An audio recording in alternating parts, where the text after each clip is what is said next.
On March 8, 2019, Emma Richardson stepped off a plane in Berlin with nothing but a suitcase and a promise from the man she loved. 48 hours later, she was trapped in an apartment with bars on the windows, her passport gone, and her phone smashed to pieces on the floor. What happened in those 2 days would expose one of the most calculated romance scams in European history. Make sure you watch to the end. This story takes a turn nobody saw coming. Emma was 27 years old, working as a marketing consultant in Dubai when she matched with Michael on an international dating app.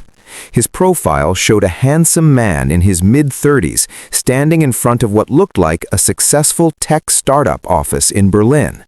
He said he was an entrepreneur, that he'd built his company from nothing, and that he was looking for someone real in a world full of superficial connections.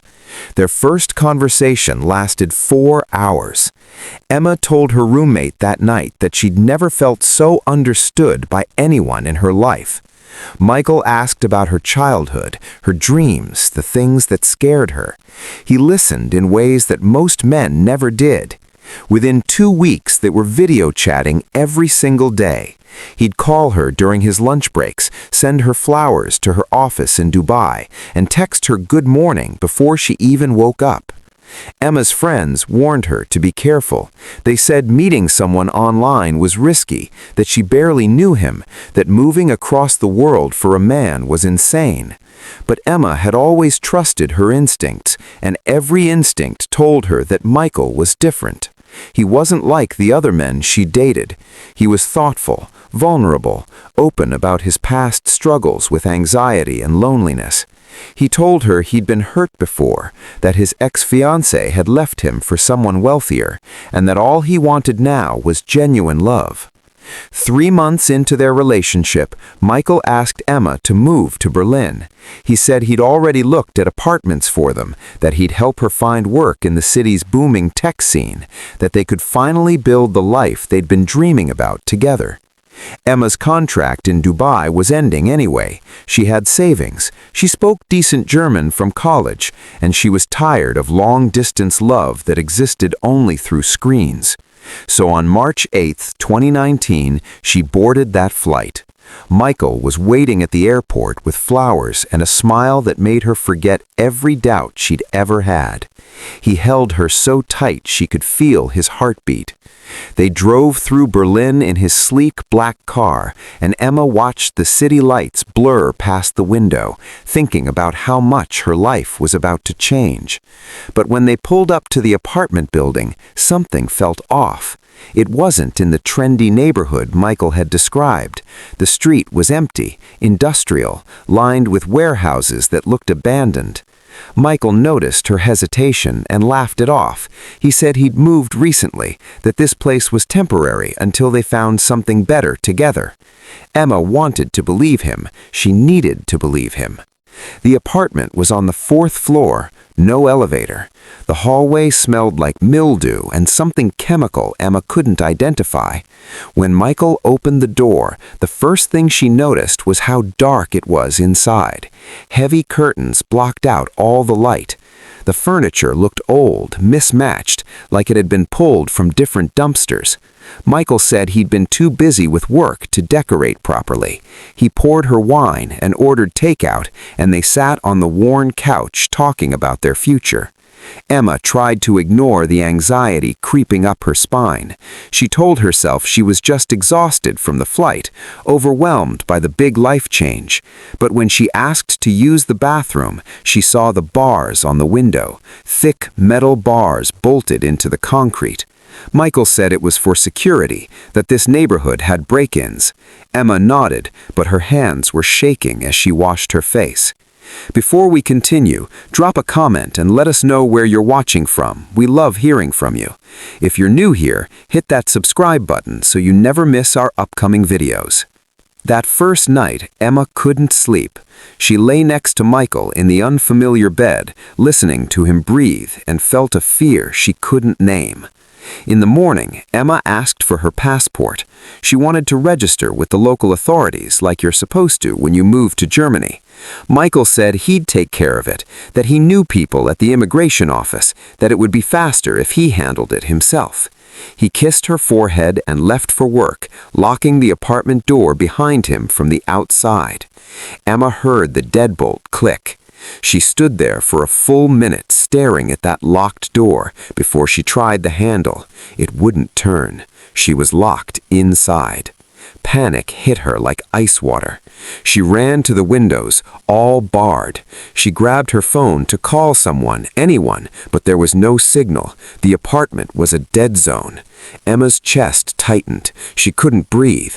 She pounded on the door, screaming for help, but nobody came. The building was silent.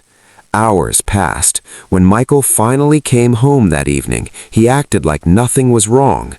He said he'd locked the door by accident, old habit from living alone. He apologized. He cooked her dinner.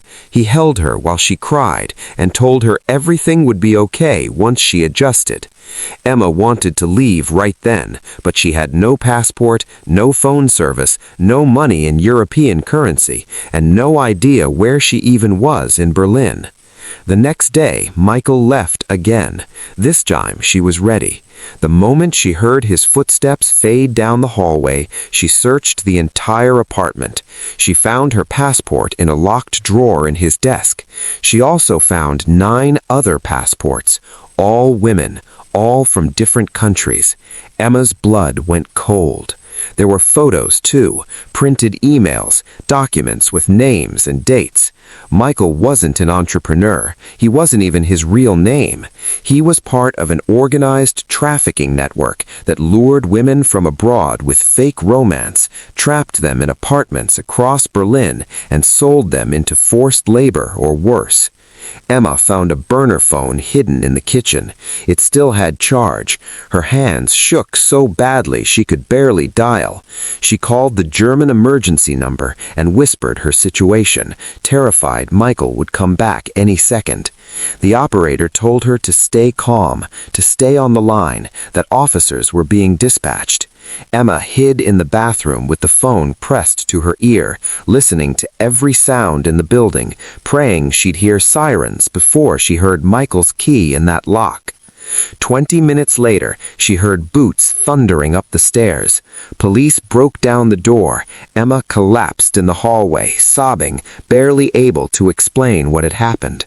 Officers searched the apartment and found everything: the passports, the documents, the evidence of at least 15 other women who'd been trapped the same way Emma was. Some of them had disappeared years ago. Michael was arrested 2 hours later at a cafe across the city. He didn't resist. He didn't even seem surprised. He told police that women like Emma were easy targets. He said they were so desperate for love that they'd ignore every red flag, that they'd fly across the world for a man they barely knew, that they'd hand over their trust like it meant nothing. How would you feel if someone you loved disappeared this way? What would you do if you realized you'd walked straight into a trap designed specifically for you? The investigation revealed that Michael, whose real name was Thomas Keller, had been running this operation for 6 years. He worked with a network of people across Europe who specialize in romance fraud and human trafficking. They created fake profiles on dating apps, targeted women working abroad who seemed isolated or vulnerable, built months-long relationships designed to create emotional dependency, and then lured them to Germany under false pretenses. Once the women arrived, they were trapped, their documents stolen, their phones destroyed. Some were forced into domestic servitude, others were sold to criminal organizations. At least 3 women had died trying to escape. Emma had been victim number 16. She was also the first one who got out. The German authorities told her she was incredibly lucky. If she hadn't found that phone, if she hadn't called when she did, she would have disappeared just like the others. Emma spent 3 weeks in Germany giving testimony, working with investigators, helping them identify other victims from the documents found in that apartment. She couldn't eat. She couldn't sleep. Every time she closed her eyes, she saw Michael's face, heard his voice telling her he loved her, felt the weight of how completely she'd been deceived. The worst part wasn't the physical danger, it was the emotional manipulation. Michael had studied her. He'd learned exactly what she needed to hear, exactly how to make her feel safe and loved and special. Every conversation, every gift, every promise had been a calculated move in a game Emma didn't even know she was playing. She blamed herself. She thought she should have known better, should have listened to her friends, should have seen the signs. But the truth is, people like Thomas Keller are professionals. They're skilled at what they do. They exploit fundamental human needs, connection, love, trust, and they weaponize them. Thomas Keller was sentenced to 12 years in prison. 4 other members of his network were arrested across Europe. Authorities managed to locate 7 of the other victims. 3 were alive, working in forced labor situations in different countries. 4 were confirmed dead. The remaining 8 women were never found. Emma returned to Dubai, quit her job, and spent a year in therapy trying to rebuild her sense of reality. She started a non-profit organization that educates women about romance scams and human trafficking. She speaks at conferences, shares her story publicly, and works with law enforcement agencies to help them understand the psychology these criminals use. She says the hardest part was learning to trust people again, to believe that genuine love exists, even though she'd experienced such a devastating counterfeit.